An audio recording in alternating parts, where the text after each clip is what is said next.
Well, my darling, I think that's probably enough of that. For now, anyway. Unless, of course, you'd like me to wear the blindfold next. Oh, you have some questions, do you? Some questions for your good little patron, Lilith. Really? Well, my darling, my pet, my lovely little donut, what is it? What can I do for you? What sort of burning questions would you like to ask of me?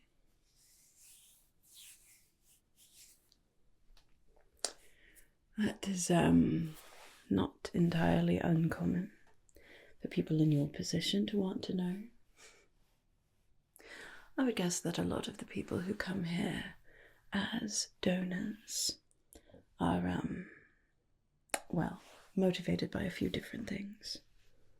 See, the Blood Cafe here, obviously it is quite a wonderful venue for both humans such as yourself and vampires such as me.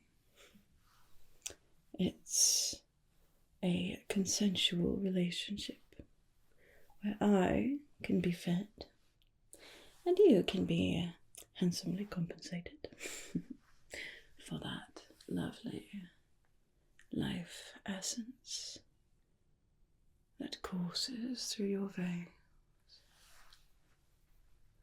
But between you and me, I think most of the donors here are not just interested in the money. I mean, it's a nice perk, of course. Always nice to have a little bit of extra cash, especially these days. You poor humans with all your poor little human problems. But in order to be a donor, someone who comes here and offers up their blood to a vampire, you've got to be a special kind of person, don't you? You see, for some people it might be the thrill of the bite. For some it may just be the thrill of feeling so vulnerable, perhaps. In a controlled environment, of course. We would never want anything to happen to our lovely donors. This place couldn't survive without you. And then poor little vampires like me would be forced to take to the streets and hunt my own prey in the night. Although that actually, if I'm being perfectly honest, that does sound a bit fun. But unfortunately that's quite frowned on by the Vampiric Council, so places like this you can get what you need without having to break any rules. I don't generally care all that much about breaking rules, but the Vampiric Council is very, very powerful, so I wouldn't want to be getting into trouble by doing anything that I'm not allowed to. So for some people, perhaps it's that thrill of the actual moment of the bite. But quite a lot of people, at least that I've observed, are also motivated by something a bit more long-term. Perhaps by the desire to actually become a vampire themselves. I can't really blame you, darling. We are quite fascinating creatures, aren't we? Yes, certainly. Well, I hate to disappoint you, but it's actually quite an extensive process to become a vampire. Now, of course, back in the olden days, back before the days of the Vampiric Council and all of that, vampires could really do whatever they wanted, honestly. They could drink from humans whenever they felt like it, and they could turn humans whenever they felt like it. And they did. Quite a lot of the older vampires here were turned without their consent, unfortunately. Nasty business, really. But nowadays it's all a bit more regulated, you could say.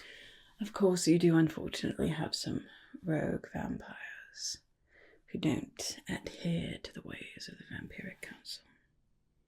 But luckily, enough of the very old, very powerful vampires are on the council, and so they're mostly able to enforce the rules. So, actually becoming a vampire, it's quite a long process. It's not just, oh, you're a little human who wants to be one of us. Well, sure, let me just do that. And then we have another mouth to feed and all of that. No, it's, you're here for the long haul if you really want to be a vampire. I mean, part of it is just sort of a security thing for you. You see, of course, there are quite a few benefits to becoming a vampire. Not just that things like diseases and old age don't affect you anymore. Not just the heightened senses, or the strength, or the speed, or any of those other special little powers that may come with being a vampire. Not that all of that isn't incredibly appealing, but there are some drawbacks, obviously. Now there's the obvious ones, of course, of needing human blood to survive. Of course, with places like this, that's not all that difficult to come by. And then, of course, there's the other obvious one of the sunlight. Now, that one, it's not quite as intense as most people make it seem, at least in, the books and the movies about vampires and all that. We don't spontaneously combust into flame, but it doesn't exactly feel good to be in the sun. Most vampires will choose to not go out in the sun, unless it's, perhaps a very cloudy day. And even then, most of them wear, quite a lot of clothing, a hood, carry a parasol, things like that. It's extended exposure to the sun can be quite painful. So, obviously there's those drawbacks, but there are other ones that sometimes people don't think about. For example, the fact that everyone that you know in your life is going to die. And you, unless of course something particularly nasty happens, you will live on. You will outlive everyone that you care about. You will watch them grow old, get sick, feel pain, and wither away, while you will remain exactly as you are when you are turned. You'll no longer age. You'll no longer have any sort of adverse effects of the living. As long as the few things that can actually kill a vampire don't happen to you, you will live indefinitely. It's not quite immortality, but it's rather close. So, to become a vampire, you have to be willing to give up everyone. Because here's the thing, even if they don't die for a while, they're going to notice that you don't age. You know what I'm saying? You can't exactly grow old with someone and spend decades with them building a life together when they get older and you don't. That would certainly raise some questions.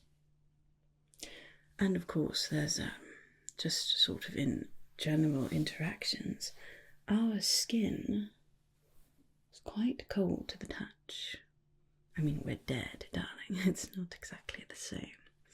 I'm sure that you've noticed as I've gotten close to you that the touch of my skin is quite chilly.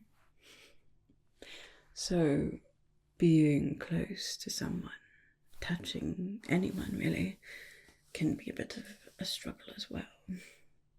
Now, if it's just, you know, it's shaking hands with someone or something like that, you can just say, oh, sorry, I have cold hands. Lots of people have cold hands, that's not so bad. But anything more intimate than that, it raises some questions as well. Now, of course, that's not to say that when you become a vampire, you don't get a new community of people. There are many vampires who create quite close friendships, quite close groupings, I suppose. Some of them like to be called covens, although that's more of a witchy thing, I suppose, at least in today's culture. Some of them like to call themselves an order or something like that, but there are specific groups, of course. So it's not to say that you're not going to ever have interaction with anyone. In fact, some vampires are, you know, they are together themselves, and they've been together for hundreds of years. It's quite romantic. Of course, then there are some people that, you know, get sick of each other after 100 years or so, and the world changes, and some of them do, and some of them don't.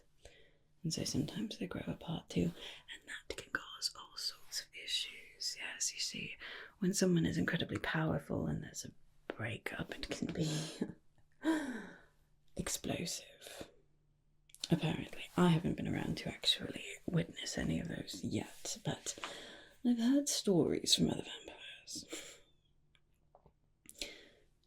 And one of the other negative things about being a vampire that people don't talk about is that there is absolutely a hierarchy. See, generally speaking, the older the vampire, the more powerful they are. Have you heard about the whole siring business? Right, okay, well, basically, when you are sired by a vampire, you are given that vampire's power, but a slightly diluted level of that power. Not very much, but you're never going to be quite as powerful as the vampire who sired you. So, over time, when one vampire, you know, sires another person, and then they sire someone, and they sire someone, the power goes down and down and down, just a little bit each time. It's not very much, it really is just a little bit, but it's enough that over time it makes a big difference. And so you have all of these older vampires whose blood is less diluted. Their power is more intense. And they view themselves as very much the cream of the crop. Now, I suppose for all intents and purposes they really are. They are very, very, very powerful. And being sired by them is quite an honour, really. It's more likely that you would be sired by someone like me, who hasn't been a vampire for all that long, and my particular bloodline is not all that powerful either. So you definitely get levels of power, levels of influence and wealth, and the ability to bend the rules of the Vampiric Council. And then those of us who very much cannot get away with bending the rules. So, when you're becoming a vampire, you really want to think about who is going to sire you. Sire, what an awful term. Quite patriarchal, but you know what I mean. The more powerful the vampire, the harder it is to get them to sire you. But the more benefits you will get. So, I mean, it's really up to you, and of course who you can convince to actually turn you. Of course that means that lots of lovely little donors like you, they try to sidle up to the big powerful vampires and, get on their good side so that maybe someday they'll be turned. Although, between you and me, most of them are never going to be turned. You see, there are some of those older vampires who know very well that that's what people are doing. And they like the attention. They like being waited on hand and foot, but they really have no intention of actually turning those people. They'll just keep hinting that they're going to someday, to keep stringing them along, you understand? So, actually turning into a vampire, it's more complex than just, oh, let me bite you, and then you drink my blood, and then it's perfectly fine. Oh yeah, that's the process. Has that been explained to you? You see, any vampire can, drink blood from a human without turning them into a vampire. Obviously, I mean, you're here. In order to actually make a human into another vampire, it takes me drinking your blood, and then you must drink mine. Yes. Now, usually it doesn't actually mean, that you bite me. Since you're not a vampire, you don't exactly have the equipment to make that very easy. No, more likely it would be something like this. I would simply drain a little bit of my blood into a cup or a bowl or something like that. And then once I'm finished feeding off of you, then you would drink that. And it doesn't take very much. It's really just a sip is really all you need to become a vampire yourself. But like I said, those things are highly regulated. I couldn't turn you right now, even if I wanted to, which I don't, but even if I wanted to, unfortunately there's paperwork.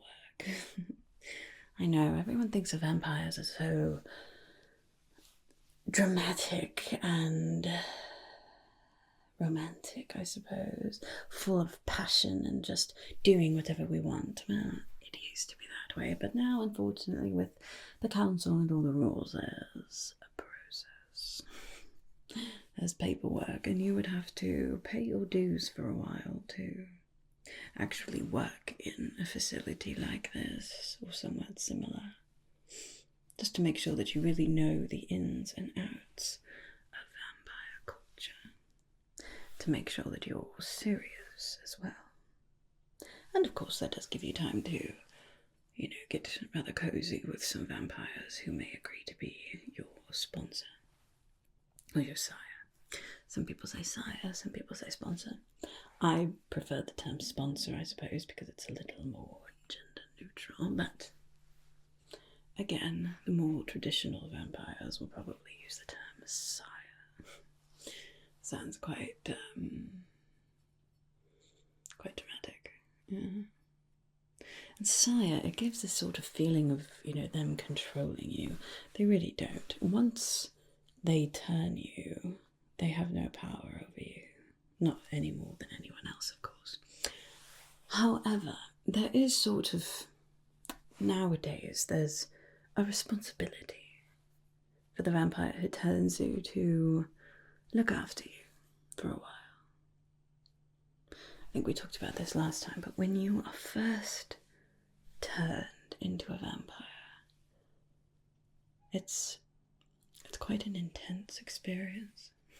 I'm not going to lie, it's actually rather painful. I mean, you do technically become undead, so you're sort of dying. It's not exactly pleasant. And then once the searing pain goes away, there's a few things that you notice all at once. There's the heightened senses, of course, noticing every little detail of something. Smelling things from very far away, especially that rich, lovely blood that courses through you mortals. There's the strength and the speed, although you may not notice that right away. But mostly, what you notice first is a ravenous, uncontrollable hunger. You feel like you've never eaten before in your life, and if you don't eat that exact moment, you don't know what's going to happen, but it's not going to be good. Let's just say that. And so a brand new vampire can be a bit overzealous in their feeding, let's just say that. A baby vampire is quite dangerous. So, when you are sired by a vampire, that vampire is responsible for you until you calm down a little bit. So you want to have someone who's going to be powerful enough to be able to restrain you. And you want to be in a facility where there is enough blood. Somewhere like a blood cafe like this, so that you can drink what you need and get your fill without harming anyone. Of course, it is always better to get it from the source, as opposed to a musty old blood bag. I mean, you can heat it up and it's okay, but it's much, much, much better to just get it fresh from a willing participant. But you don't get to see the donors right away because, as I said, young vampires are a bit unpredictable. So it's quite a close relationship that you have with the vampire that turns you, at least right at first. And often those relationships last for a very, very, very long time. Perhaps it's a feeling of being indebted to them because they're the one that turned you. Or maybe it's just the closeness of the actual experience. It is quite an intimate experience being turned. Or maybe it's, the fact that you had to become close to them to even, have them agree to turn you. Whatever the case, it can be a lifelong bond. And that's a very long life that we're talking about. So, it's not something to be rushed into. That may sound a bit strange coming from me because I do rather like being spontaneous and rushing into things. In the right circumstances, of course.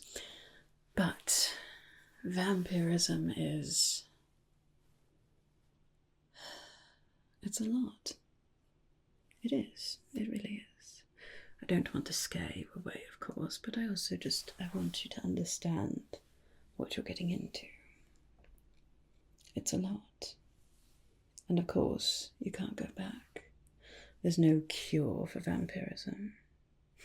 Look at me talking about it like it's a curse, like it's a plague or something. It absolutely is not. It is the most incredible experience. But even the most incredible of experiences are not all sunshine and roses. Well, let's hope it's not sunshine, because sunshine is painful. you know what I mean. So, if the only reason that you're here being a donor is because you want to become a vampire, well, you're certainly not alone in that, darling, but it's going to be a while. It is. But that doesn't mean that we can't have lots of fun in that time before you're turned. Of course, then I'll have to go find another donor.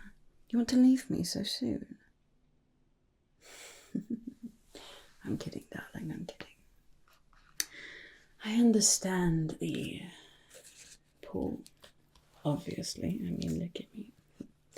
I went through the process to become a vampire, so obviously I understand the desire. But it is going to be quite a while before you actually get to experience it. Now, did you have any other questions, or can we get on to the main event? Because I know that, you know, I do like to play, but we've been playing for a while and I am getting a bit peckish. Just saying. Wonderful, wonderful, wonderful. Thank you, darling. Thank you ever so much. Now, the last time that you and I were together, I gave you a bit of a special drink, a special little concoction that helps to sort of numb the pain and calm you down a bit. Would you like some of that again? Of course, darling, of course. I know that I play tough, but I do want you to be comfortable. I would never want to do anything that you don't want me to do. Good, good. I'm so glad that we understand each other. Here we are.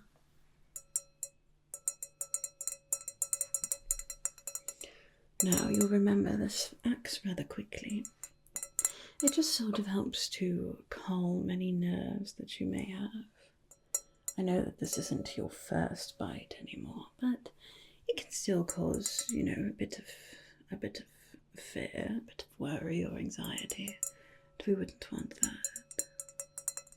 I want this to be just as good for you as it is for me.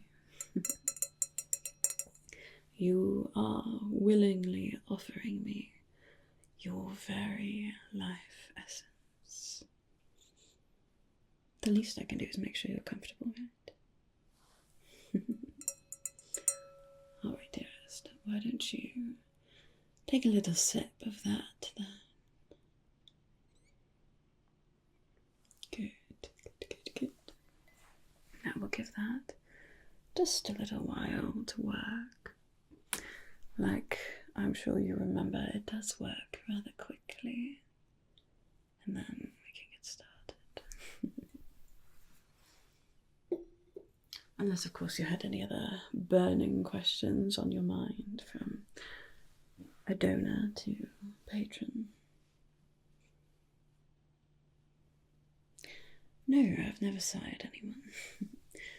Like I said last time, I am relatively new as a vampire, relatively young, and as such I'm one of the less desirable vampires to actually sire someone else. And I'm not sure that I would even want to anyway. It sounds like quite a lot of work to take care of a new vampire. When I was turned out, it was quite difficult. I mean, really, it was rather awful. Poor vampire who sired me, she had quite the time of it, keeping me controlled. Doesn't sound very fun, honestly. I mean, maybe someday I'll feel differently.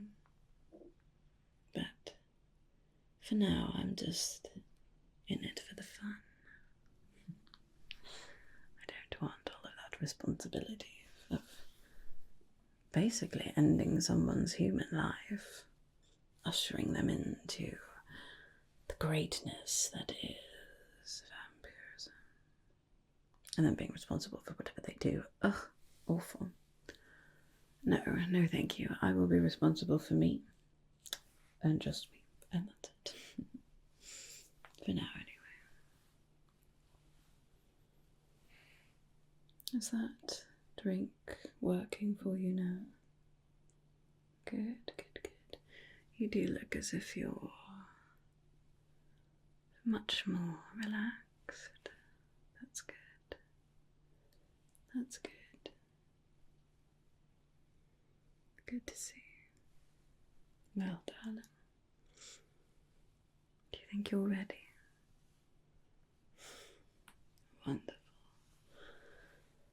You are smelling particularly tantalizing today.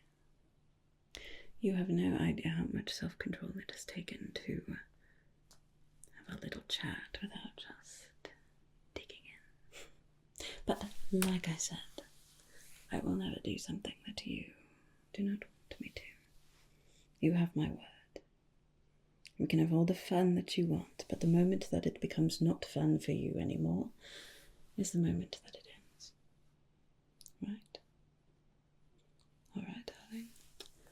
Now, would you like me to just dig in, or would you like me to count down for you to help ease in a bit? Of course, my dear, of course. I have no problem counting down for you. It helps to build the anticipation, doesn't it? Alright, my dear. Now why don't you just keep relaxing?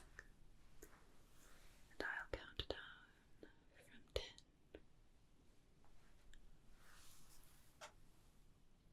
9. 8. 7.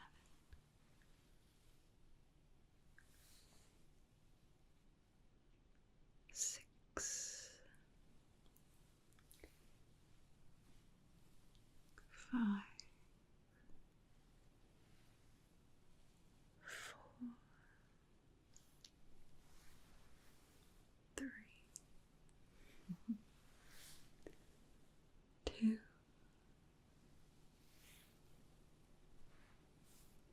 1.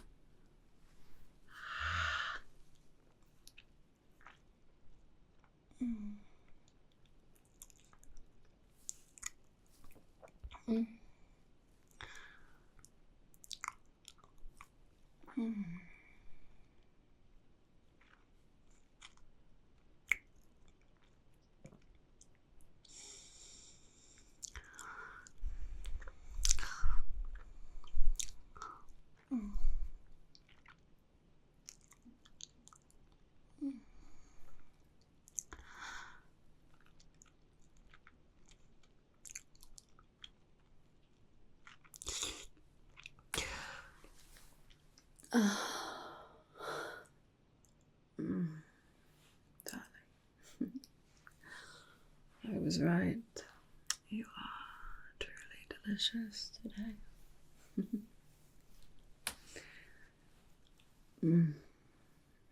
Just as good as I knew it would be. You never disappoint, do you?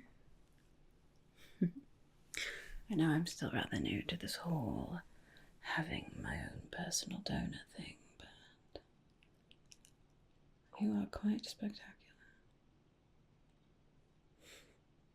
I think even once you do become a vampire, or you just choose to leave and not become a donor anymore,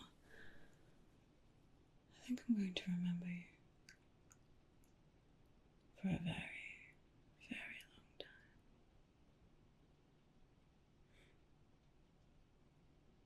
Well, would you like a moment to rest, darling, or shall we do the other side?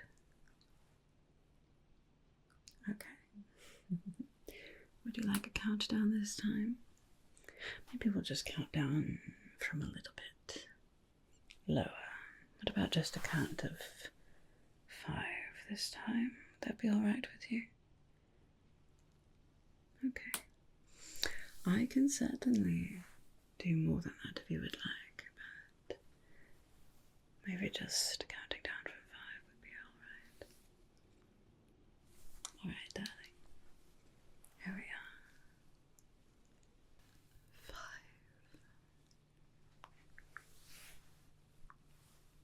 4. 3.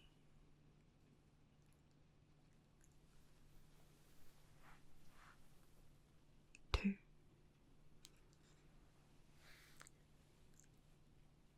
1.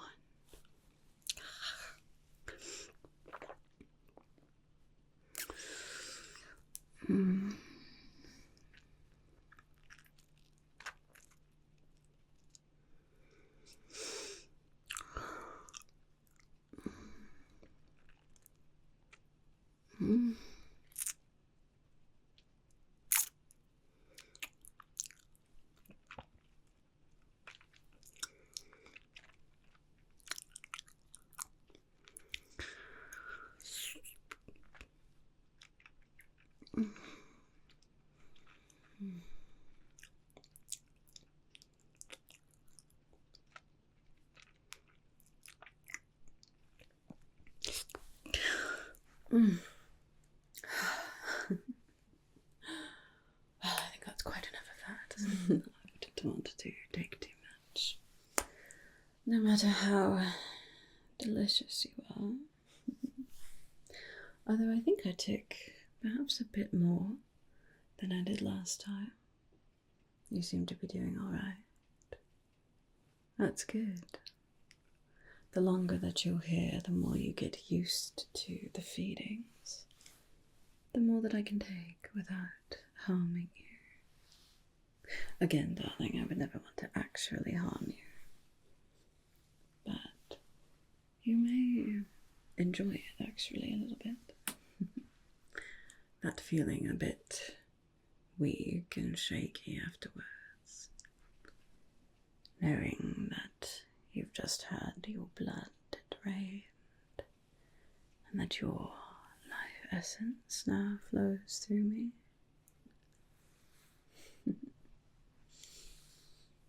Well, that should probably be it for today. Perhaps next time we could do just a little bit more. Just a little bit.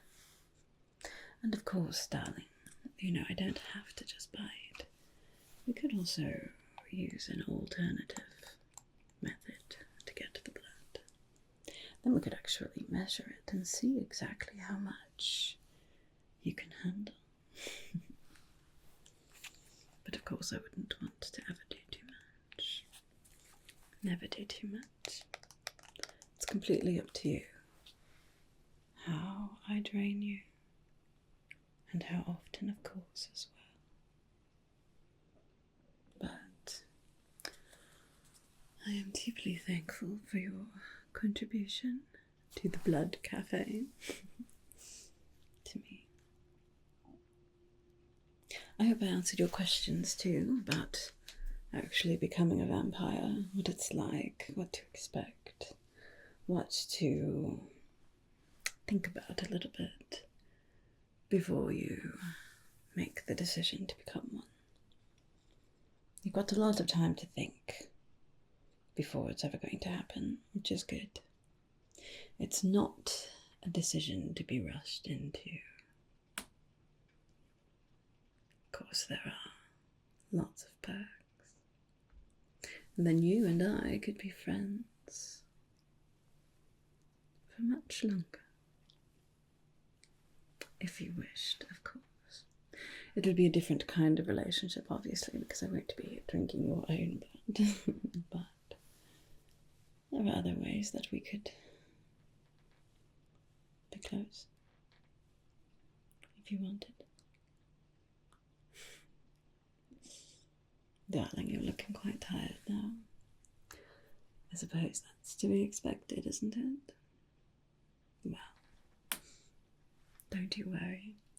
Just like last time, you are welcome to stay in this room just as long as you would like.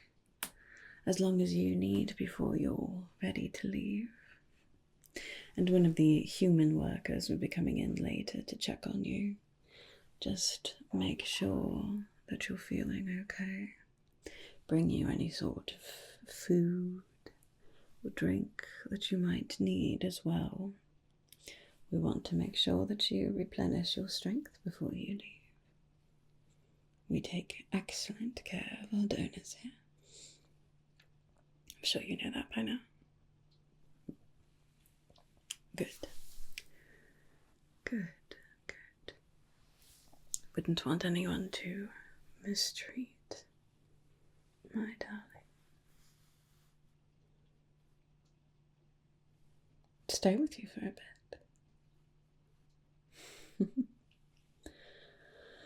Well, I am feeling quite energized after such a good feeding, but I suppose that's the least I can do. For a while, at least. Don't go getting attached, darling. Especially if you're going to be a vampire someday as well.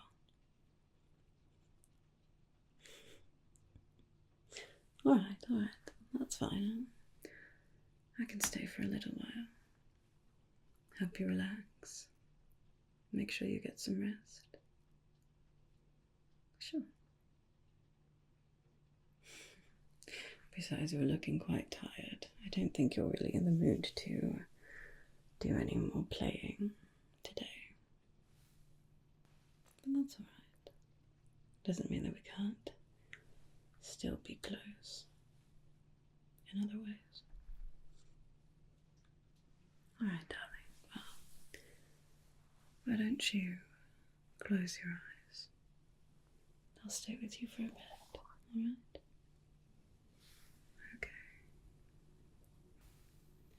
Sounds like that storm's going to keep going for a while anyway, so sounds like the perfect day to just let yourself rest. Stay nice and cozy. And get some sleep. Some sleep, my darling. My pet.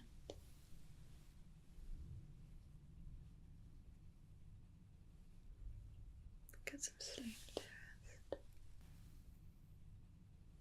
Some sleep. And I'll see you next time.